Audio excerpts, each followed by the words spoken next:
So welcome to our every third Wednesday of the month free webinar. And this one's going to be, it's November. So, November 2025, that means we're going to be talking about giving thanks, gratitude. This one I titled Gratitude for Health, because it's very healthy to be grateful. And I'm sure most of you that are here tonight for this little webinar or that watch it in the future are already aware of that, right? Because it feels good. It's like when you give somebody a compliment, it makes you feel good, doesn't it? And then it makes them feel good, and them feeling good makes you feel good because you made them feel good. It's like a beautiful spiral of gratitude and gratefulness and being happy. So isn't that wonderful? So we're going to do introductions.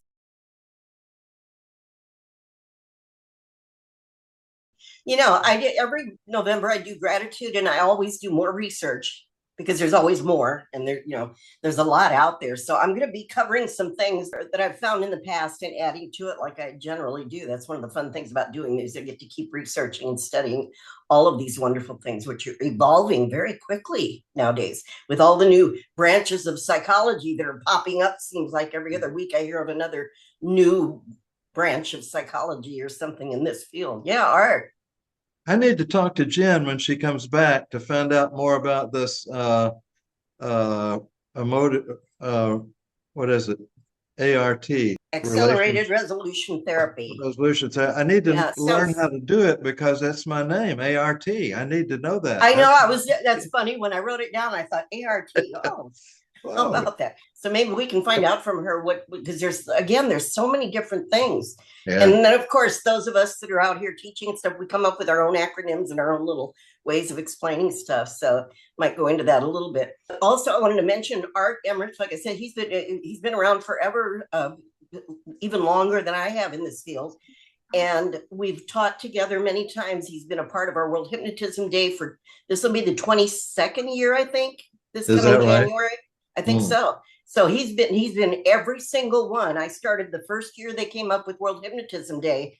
I started doing it. It's January 4th is World Hypnotism Day. And I jumped in the first year. I invited a bunch of people. Art was there. He's been there every single year for the event. And we used to do 2 or 3 day events sometimes when we did them live. So it's been great. And thankfully he's down the road from me a couple hours. So he would make the trip up here to do it in Palm Harbor, Florida, where I am. He's been coming in and being a part of and contributing to so many of my trainings the last couple of years or more. And finally I said, come on, be a co-trainer. You're there. You're already there. So Art is also a certified master trainer for the International Association of Counselors and Therapists. So he is now, for this current training that this weekend will be, I think, our 3rd weekend of the training. It goes until, I think, March next year is when it finally ends. That he's officially a co-trainer now for this class. And these are very lucky students that get to have him as that. And Kathleen, I think he was also a part of your training quite a bit, wasn't he, for the medical hypnotherapy training?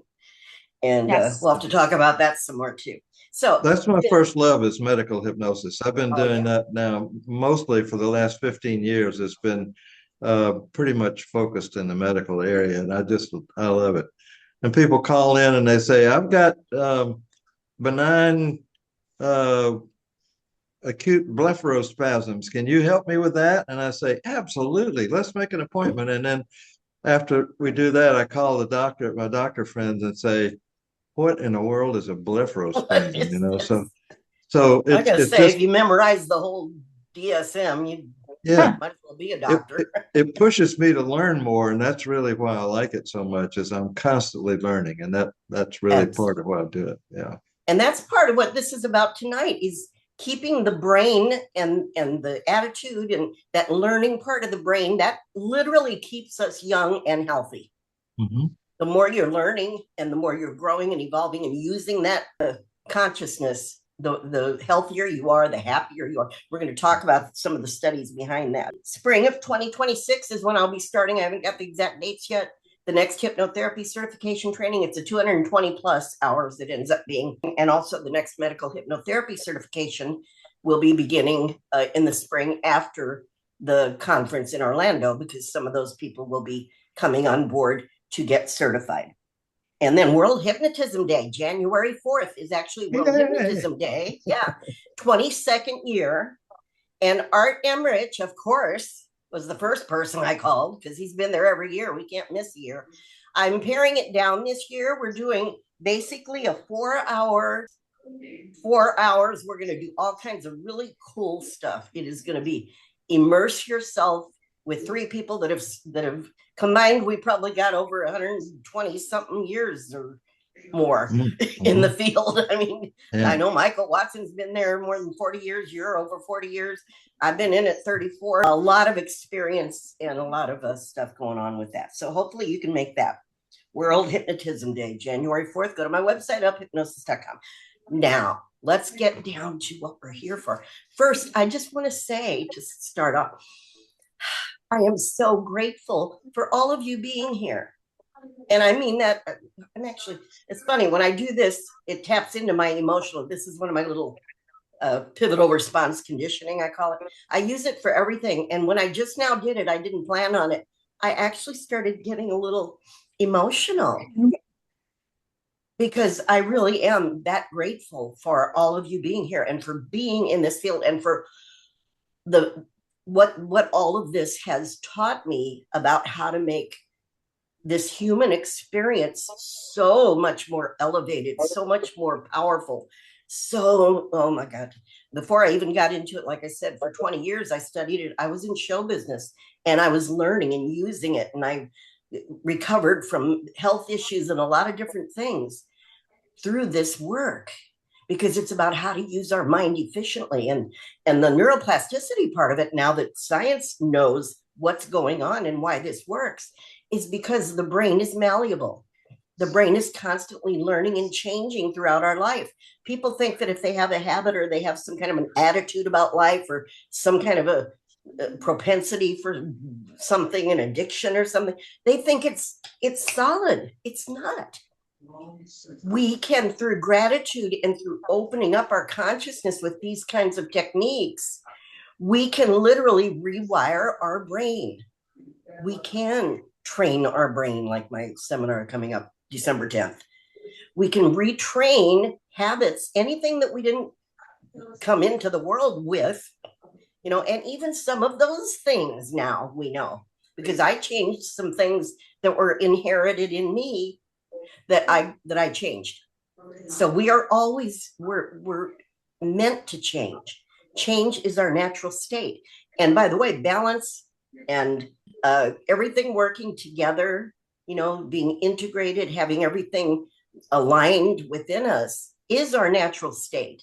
The mind and body and emotions always naturally want to move toward alignment and balance. And gratitude is one of those things that sounds like this little, rose-colored glasses kind of an idea. It is powerful. And as we go on and learn more about it, there is more science behind what this is about. Most of us figure out, we didn't need the science to know that when we are grateful and when we're looking at the things in our life to be grateful for, that we have a better attitude, that we feel better, that we have less discomfort if something's going on, that we're happier. Yeah, Art, please. Is this a time when I could say something about Bruce Lipton's experience with gratitude, or are you going to cover that later? Yeah. Well, Bruce Lipton he's one of our foremost scientific proponents of hypnosis. He's a research cellular biologist, wrote a book called The Biology of Belief, which is one of my Bibles. But what he learned in his lab, he got some cells and he had some petri dishes, and he would put different mediums in and see what the cells would do. And he found out a lot of things about how cells work in that kind of experimentation he was doing. But one of the things he found out was that if you put the cells in a hostile medium, they close down. They gird themselves and say, okay, we're just going to hunker down and we're not going to let anything get in. And then as soon as the atmosphere, the environment changes to productive and safe and rich and things like that, the cell just opens up, and now creativity and movement and learning and development and all that starts occurring. So he found out that the blood is the medium that the cells live in, that the cells get oxygen, food, water, waste removal, all that comes from the blood supply. And he started looking at what happens when people have different attitudes. What does that do to their blood chemistry? And he found out that the most positive, productive, happy, healthy kind of a blood that you can create is done with gratitude. As soon as people, and he interviewed and tested the blood of people that had an enormous amount of gratitude about life and about whatever, that their blood provided the best environment for cells than people who are angry or fearful or whatever, some of the other negative emotions.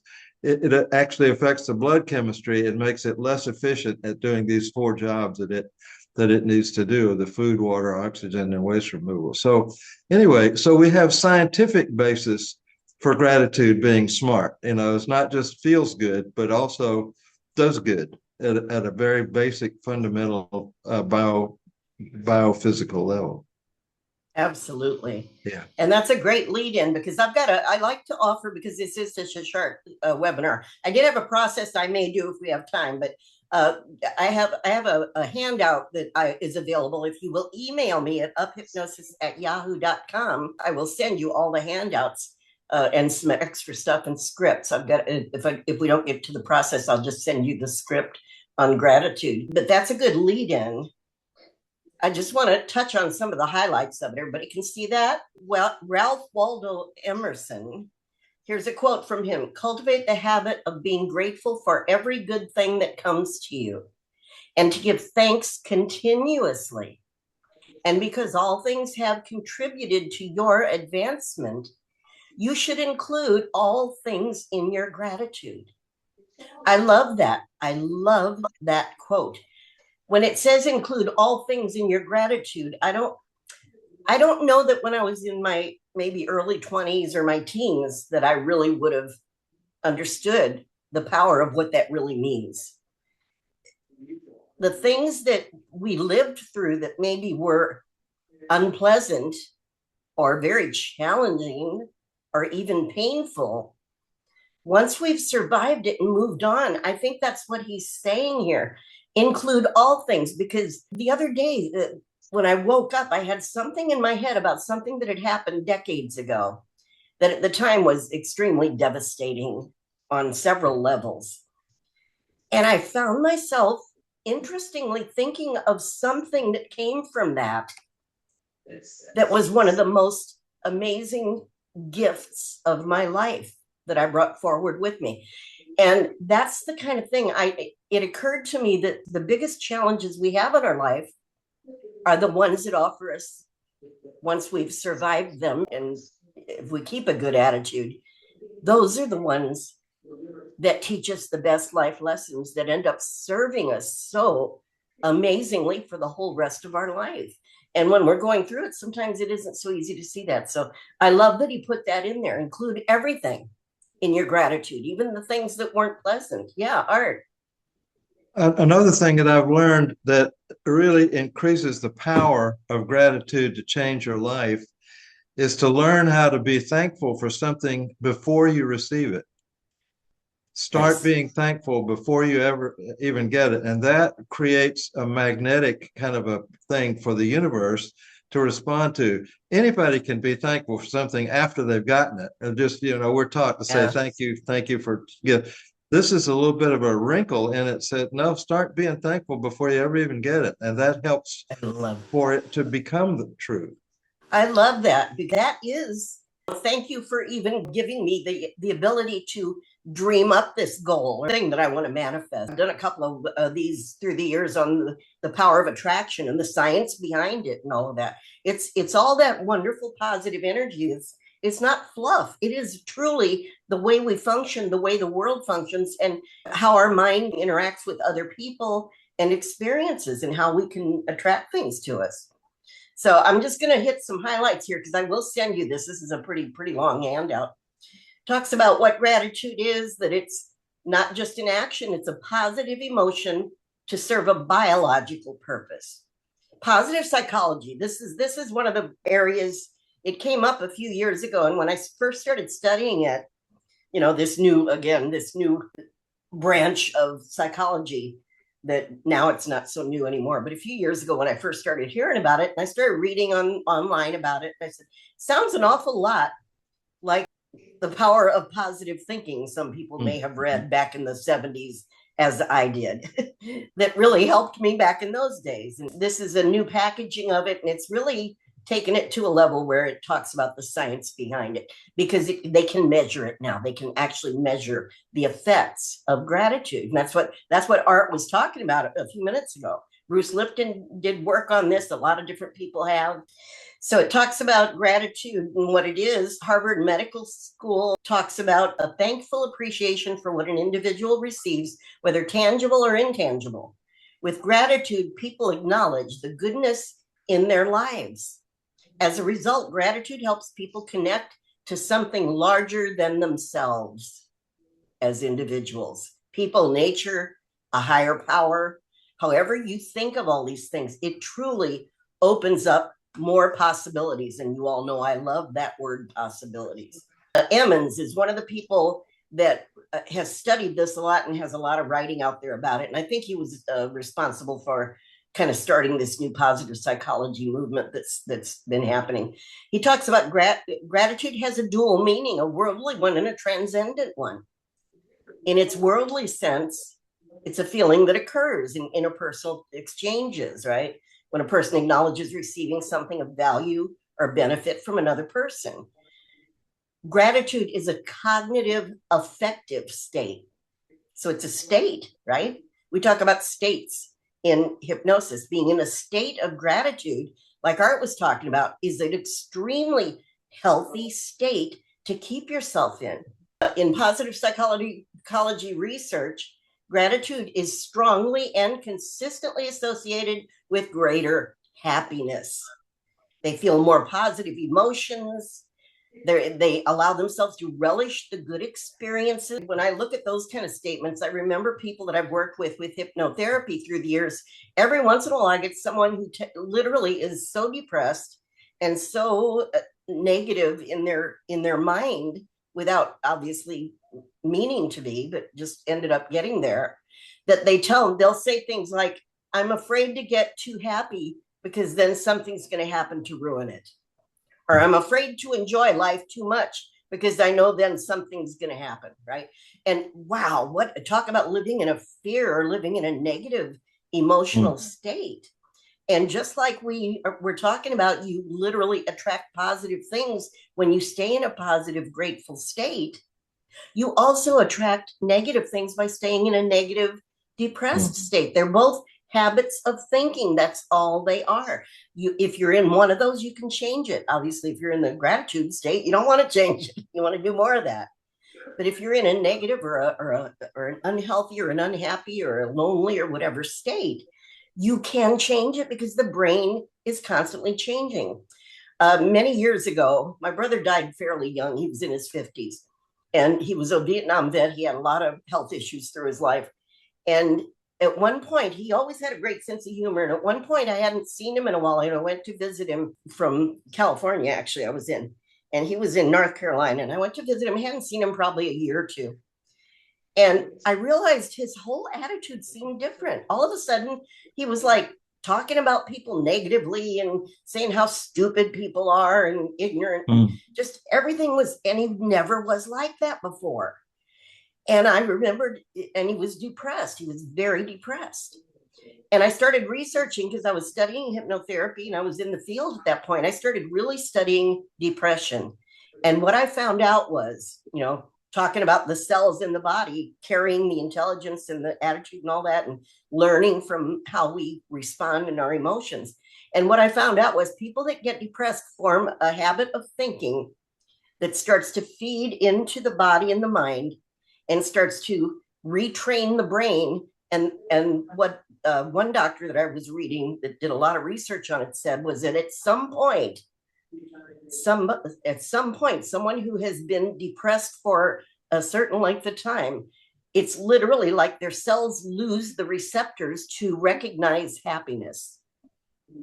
That they literally could have something really, really positive and happy happen in their surroundings, and it's as if their cells don't even detect it anymore. And when I read that, I said, that's exactly what I saw happening with my brother.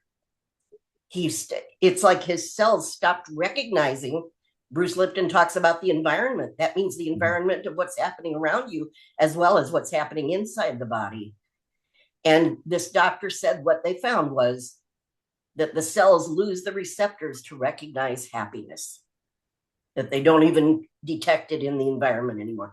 And I found that amazing. So, it's pretty interesting. You can even it says you can apply gratitude to the past. Art was talking about being grateful for things that haven't happened yet in the future.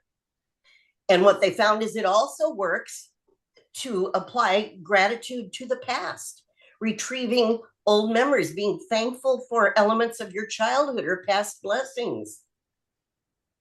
And it talks about, and that's when I said, even things maybe that weren't pleasant that I went through. Now, when I think about them with the wonderful attitude that I hopefully keep manifesting more of from this work, is that I start noticing something that I got from that, some lesson I learned, some useful characteristic of confidence or discernment or something that I got from living through that.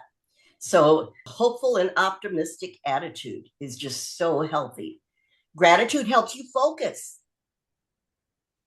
on what you have instead of what you don't have.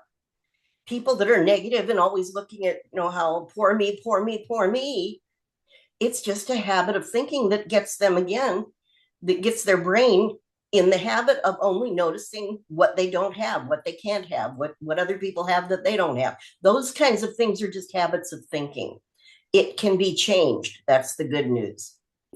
This talks about the state of happiness. Emmons, again, this gentleman Emmons did a lot of work with gratitude in positive psychology. Talks about it's a character strength. It affects every aspect of your life. You can develop a practice of awareness of things just to be grateful for, little things like in the daytime when I'm doing my seminar, there's a window here and I'll look out and there'll be a hummingbird. And just for that instant, I'll use my little anchor that I use. And I'll just for that instant, I will just indulge myself with being grateful that little hummingbird just showed up. Those kind of things, those little things help to train your brain to be more aware of things that can add to your life. Oh, here we go. First comes the acknowledgement of goodness in your life. In a state of gratitude, you learn to say yes to life. I thought of Wes Rocky when I read that, because Wes Rocky, if any of you've seen him in seminars and things, he's in this field of hypnotherapy. He talks about saying yes. That's his answer for things. And I thought of him when I read that, saying yes instead of looking for the negative. It's a habit, recognizing that some of the sources of goodness lie outside of yourself, being grateful to other people, to other experiences you have. Talks about history, philosophers, and through the centuries that talk about the benefits of all this. This is Emmons here. Here's Robert Emmons. And for those of you who want to do more research on this, he's a good one to start with. Again, he's kind of from the beginnings of all this and does a lot of writing and seminars and things and about gratitude.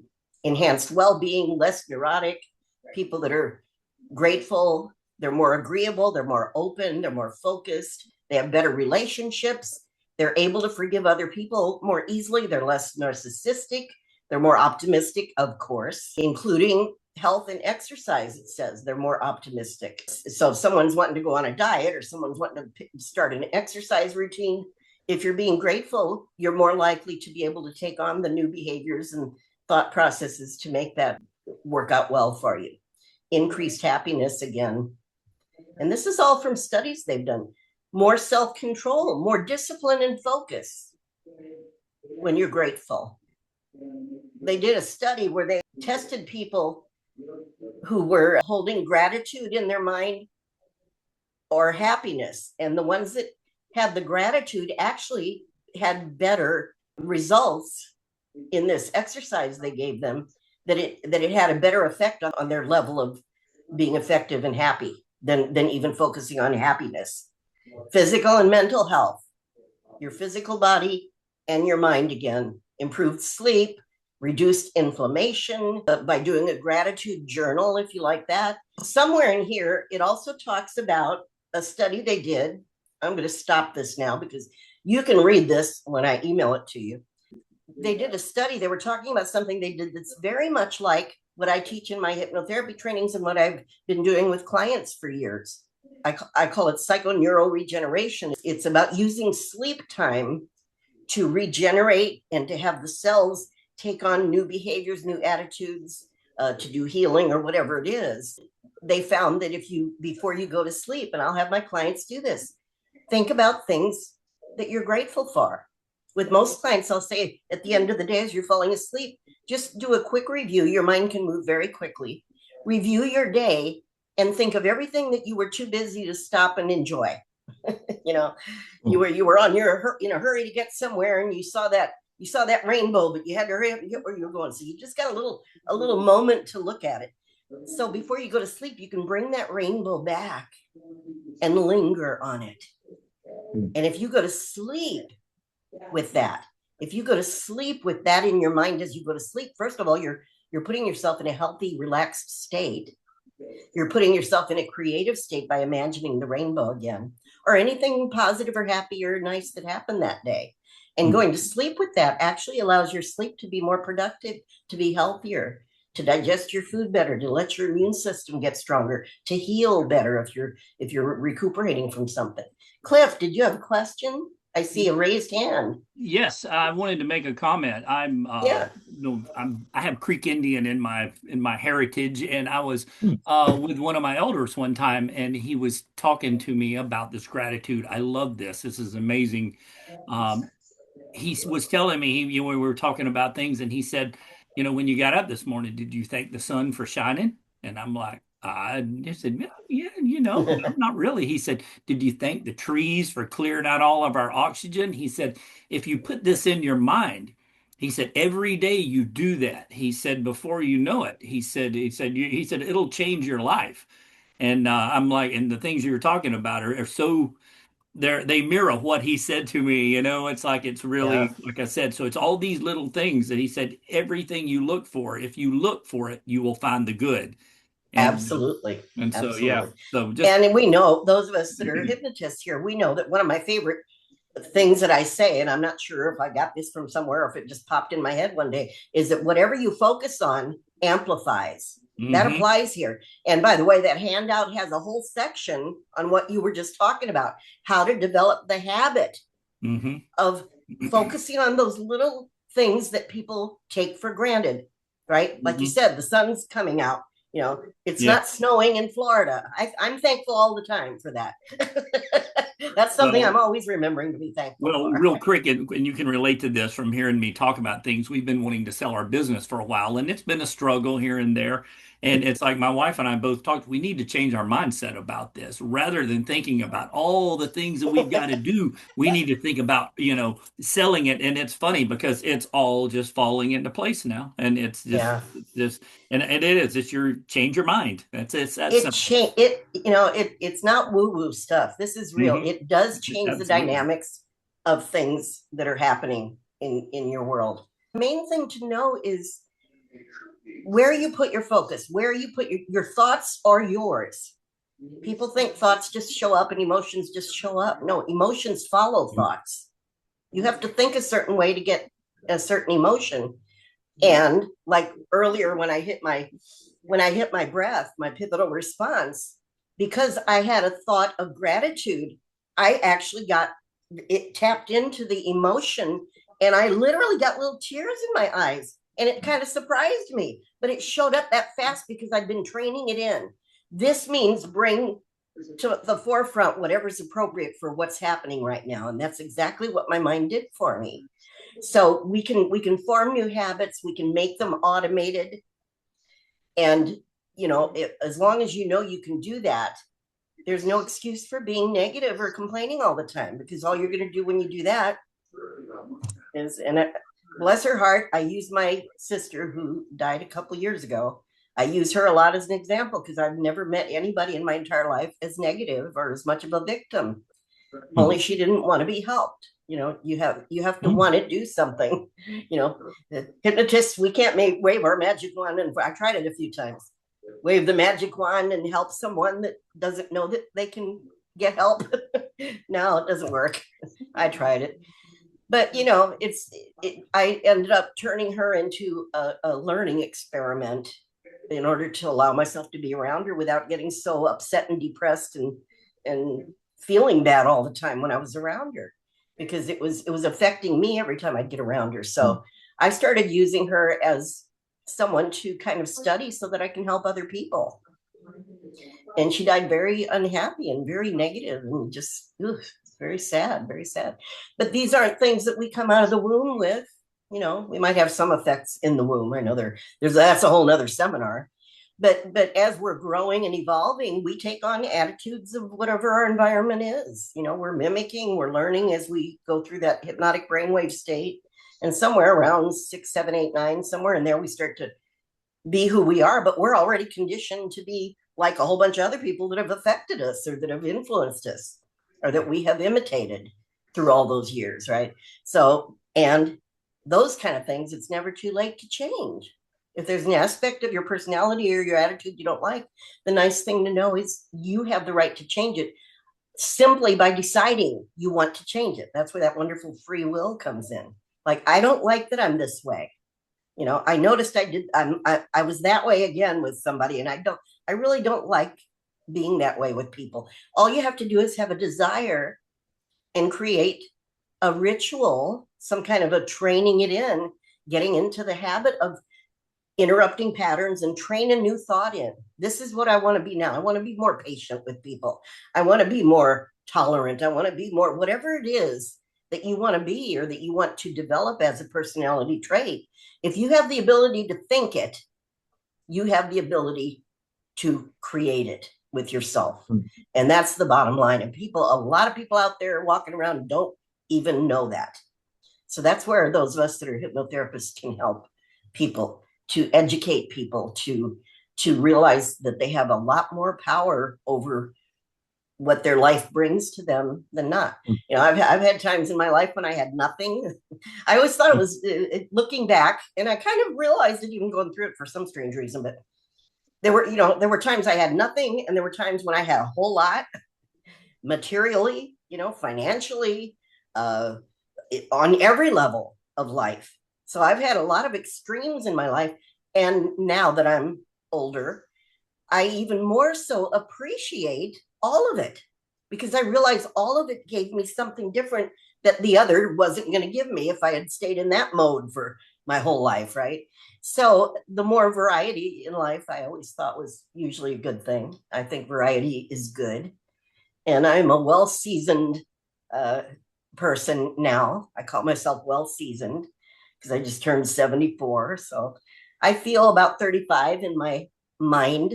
So as long as this kind of atmosphere that I put myself in this gratitude for being in this field and learning all these things and studying it and always being curious and interested, because it never gets boring, then I know that I can continue to enjoy whatever phase of life I'm at as much as is possible. Because if it's not possible, it's not going to happen anyway. So. But a lot more is possible than most people realize, isn't it? Does anyone have anything they'd like to add? We don't have time to do the process, but I have a script called Attitude of Gratitude. It's not a new thought. That term has been out there forever. I thought I made it up many years ago, but it's out there. You know, there's nothing really new. We just keep repackaging and recreating and hopefully passing on the good stuff. Also, that article, I've got another article by Emmons that I found also that's a little separate one that has some of the same stuff, but it's a little shorter just with his stuff on it. and the script that I have. It's a hypnosis script because you can use it for yourself. All hypnosis is self-hypnosis. And I think I even have a version of it. I'm pretty sure I have a version of it that is written for self-hypnosis. So instead of you, it says I. And if it doesn't, you can just change it to that. You adapt it for yourself. Talk to yourself. We do it all the time anyway, don't we? So you might as well talk to yourself in a way that allows you to be more grateful that you have the ability to talk to yourself. Isn't that nice? All right. Do you have anything else you want to add here? Because we're winding down already, believe it or not. This goes so fast. Nothing pops to mind right this minute. You know, when you were talking about the studies that Bruce Lipton did with the cells responding to the atmosphere, because that's kind of his thing. It reminded me of a little book I have from the study from Masaru Emoto. I don't know if I pronounce it exactly right, but that's the way it looks to me on the little book. I didn't think to bring it, but you reminded me of the water studies that Masaru Emoto did, where he had vials of water, little test tubes again. And I saw a video on it years ago, and I still don't know where that video was because I've never been able to find it again. It's probably out there somewhere. But he had like a bunch of people in a room around vials of water that were from every kind of water, from tap water in different cities and countries, and lake water and ocean water and rainwater, every kind of water imaginable, from every kind of source you can get water from, all these different vials. And then they would have people stand around and project into the water the intention of something where they were all on the same intention. And they would do things like, "You're beautiful, I love you," those kind of wonderful positive thoughts. Probably if they would not have done it, saying, "Thank you, I'm so grateful for you, thank you." Anything positive and loving and caring like that, they would crystallize the water. And the book I have is all the pictures. The waters, no matter where they came from, when they were doing the loving, caring, grateful things, the crystals were these beautiful, they look like snowflakes, each one different, but perfectly symmetrical, and like these beautiful shapes that were all beautiful, symmetrical shapes. And the same exact sources of water, then they would have the people stand around and say things like, "I hate you," or "You're ugly," or "I'm going to hurt you," or something, negative stuff. And those same waters, when they crystallized them, were all, these pictures are so amazing. They're all misshapen. They've got holes in them. They're just all ugly. They're very ugly blobs of misshapen water crystals. The same exact water. And then they'll have side by side when you have the positive and what are we? We're mostly water, aren't we? So when you talk about Bruce Lipton and the cells and then the water that's in our body, no wonder we respond so profoundly in an organic way to gratitude, whether it's in us going out to someone else or if it's someone else giving us gratitude. It creates that same amazing, healthy atmosphere, as Bruce Lipton would say, for ourselves and our body and our water in our body. And every part of us responds. And we know that the mind is energy. There is no mind. If you die, and they dissect you, do an autopsy, they can't find your mind. That spark that gave you the life where is it? They can't pick it up and show it to you like they can pick up parts of your body, right? So the mind is energy, and everything now we know is energy anyway, if you take it down to the purest form. So energy is affected by energy profoundly in one direction or another. So when we're putting out that positive energy, we're actually, again, we're attracting positivity.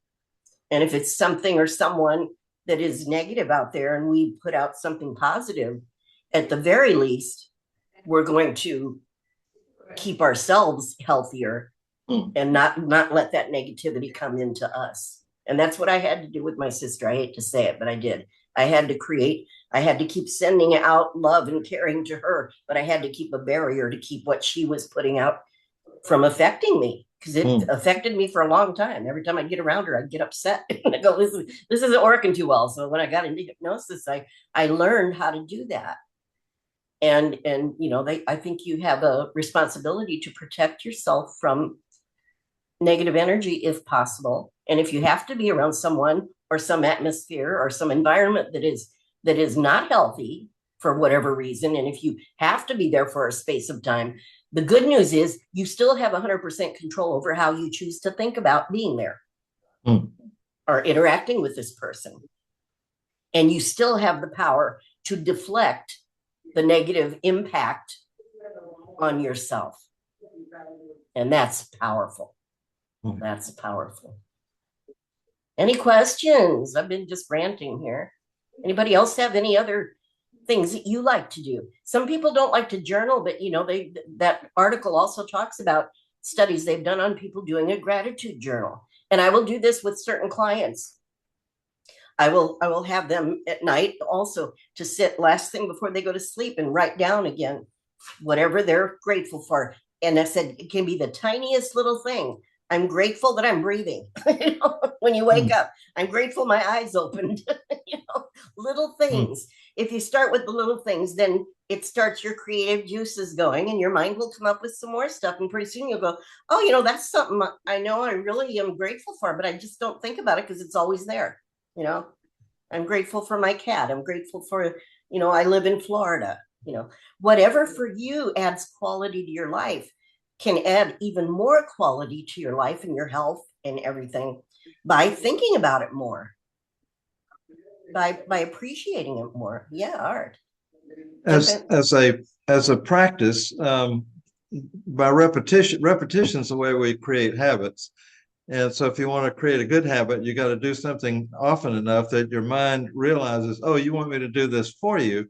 And so one of the things that I ask my clients to do is every night when you're going to sleep, I want you to think of 2 things that you're thankful for from this day. And the next night, 2 things, and the next night, 2 things. And the rule is you can't repeat anything. They got to be different. Every one of them's got to be different. And that gives you an opportunity to go 2 by 2 through everything you've ever experienced that you can be thankful for. And it just floods your entire biochemistry with good energy that keeps the blood healthy and makes your cells happy. 50 trillion cells. Yeah. So a lot of cells get happy. That's great, because then it keeps building and expanding, and it gets you to start realizing how many things there really are to be grateful for. Yeah. Not just people and things, but just simple things too. Any other questions? It's been an hour. This goes so fast. Well, if there aren't any other questions, uphypnosis@yahoo.com, and I will send you the script, maybe a couple scripts that I have. I'll send you a couple of articles, including that one, because it's like a 6 or 7 page article with a lot of highlights from Harvard Medical and a bunch of other sources. So it's a nice compilation of studies that they've done on gratitude and the health benefits. It really is one of the healthiest states to keep yourself in as much as possible. And all that means is, like Art was saying, just think about what you can be grateful for in any given moment. And when things get tough, or when life starts really bombarding you with a bunch of stuff that isn't pleasant, if you can take just a moment before you go to sleep, or when you first wake up, or at some point during your day, to just take a pause and just take a minute even, go hide in the bathroom or something if you're at work, just take a minute even, and just let yourself get quiet. We know how to do this with this work, to get quiet and let your mind get filled just for that minute with something you're grateful for. And you will have an amazingly positive effect from that will help you to deal with whatever all that other stuff is that you got to deal with. So thank you all for being here. I am truly grateful to be in this field, to be around people that love life and that want to learn how to enjoy it to the fullest. Thank you all. I love you all. You're great. And hopefully I'll see you all again. I know I will see some of you very soon, like Real this soon. weekend, because we have a training this weekend. At Right. least 3 of you. I know I'm going to see this weekend. Okay. Well, you have a great night. Be grateful, be happy, be healthy.